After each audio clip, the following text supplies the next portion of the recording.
I'd like to call Matt Lee up. You're on, Matt. Again, as I said before, there's a lot of very important history which we're going to cover today, and Matt's going to talk about one very important part of Butler High School history right now. Thank you, Mr. Jones. Hello, everyone. I'm here to talk about our Kennedy Carpenter, who actually brought fencing as a sport to Butler High School. And, introduce a prep school sport into a gritty, football-centric factory town that kind of smelled like rubber. Who does that? Well, Ken Carpenter does.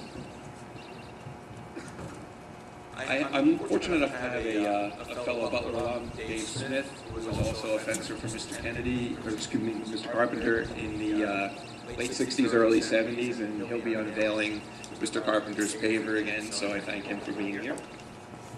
As I started to prepare for this, I spent some time corresponding with Marge Giles, who came up with a lot of great information about Mr. Carpenter, because I was unfortunately a fencer after Mr. Carpenter retired, so I only had him for his coach for 2 years. Boy, that echoes something. So I did need to get some details filled in on Mr. Carpenter's career because it goes well beyond fencing. He was a teacher here for more than 30 years. And I have a partial list of his accomplishments here, which I'd like to go over because they're certainly noteworthy. He was a 1935 graduate of Lafayette College, Phi Beta Kappa, and captain of the fencing team there. He also had a master's degree from Columbia University. In terms of his education activities here in Butler, he did a lot of sort of seminal things that and very innovative things, which I would get to this page.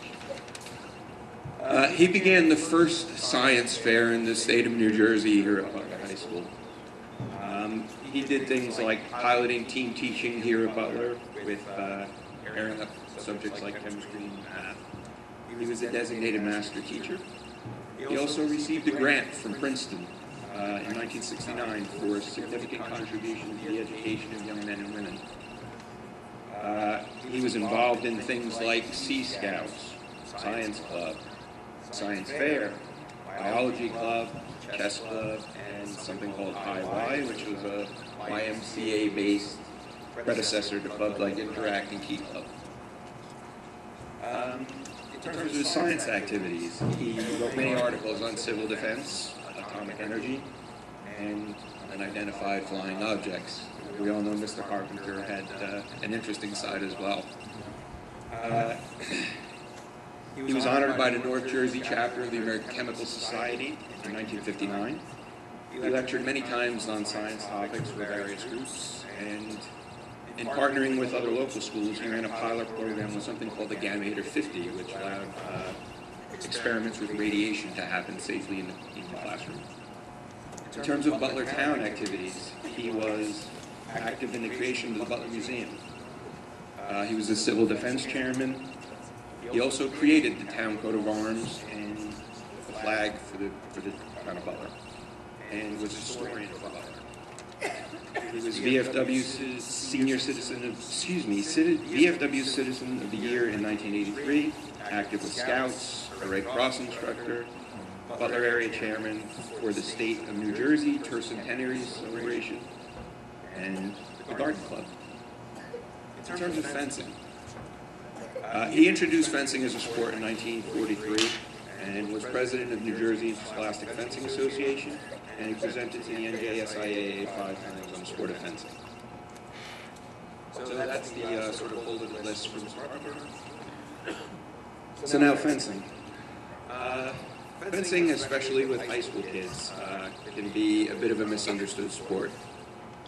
It's got funny headgear, it's got funny uniforms, it's got funny terminology. Unlike today, when we can see fencing fairly easily on TV during the Olympics especially, you didn't get much exposure to fencing back in the day. So, you know, you can't kind of blame people for their sort of error-free characterization of the sport. That's all most of us have forever.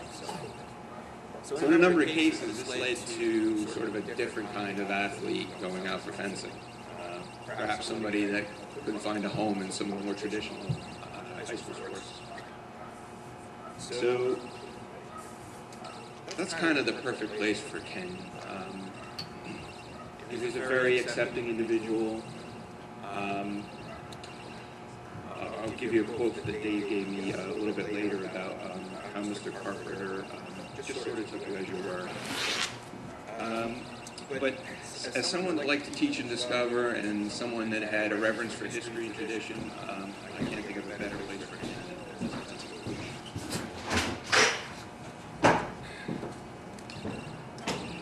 Here's something Dave wrote to me as we were preparing these books. He said, our team in the late 60s and 70s was a motley crew. We had a pair of foil fencers, the Roger brothers, who sported afro hairstyles. 3 or 4 of us had hair down below our shoulders. And he says, I'd say when we showed up at the house school, we looked more like a bunch of hippie protesters than a scholastic fencing team. He goes on to say, I mention this to illustrate Mr. Carpenter's ability to accept people for who they were and not try and change them. This was also brought home to me during an away meet when I overheard the opposing coach mention Mr. Carpenter that my form left much to be desired. He answered that he was hesitant to try and change me since I've been having so much success. And I think that really sums up the way Mr. Carpenter was as a coach and as a teacher. His teams over the years had more than their share of fencing successes, although I don't have a complete list of them. I do know Dave's 1971 FA team earned bronze medals in the States. And during the late 70s, our FA team was district champions 3 times and New Jersey state champs in 1979. And I know we had fairly strong saber and foil squads as well, and we finished 11-2 in dual meets in 1980. So these awards were obviously a very important part of fencing and building success for student athletes. But we're here for more than that for Ken. He was a patient and accepting man. He coaxed athletic achievement out of students who didn't realize they could accomplish something in sport in a lot of cases.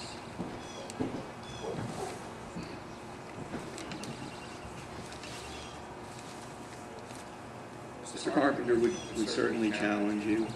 I can remember spending nights up at his house. He had a little setup in his basement for fencing. And as he'd give you private lessons or have you practice things, there would always be a little thing in there about, well, do you know why you threw your arm back? Not really, Mr. Carpenter, because you told me to. No. That's all balance. It was a little physics lesson. So, and then after that, there was also, pretzels or juice or whatever it was during call, something about a UFO or something about some other side subject. And it made it interesting for us, and it was fun, and it was always a very relaxed, very fun environment. It was all because that's what he wanted to do. And I certainly appreciated my time with Mr. Carpenter. I think it was his allowing us to grow as mentors and as people, really, led to the success that we experienced there. And I'm really grateful for that. And so I'm happy to have been here to pay this tribute to Mr. Carpenter.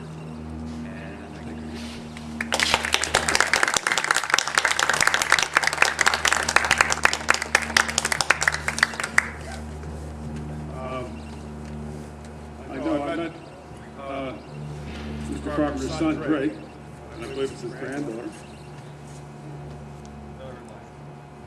Daughter-in-law. So, again, thank you for your dad's contribution to our school. I know how important he was and what kind of man he was. I had the opportunity to be teaching for a short period of time when he was here. So Thank you, thank you. As I said before, a very important part of Butler High School history.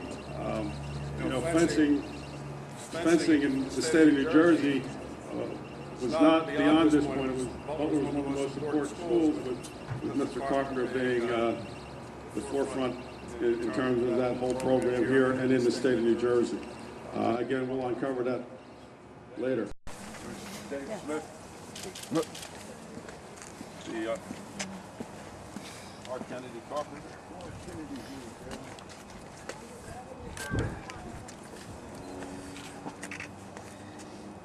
Art Kennedy Carpenter, teacher, fencing coach, first New Jersey Science Fair, Butler Museum, and Civil Defense Chair.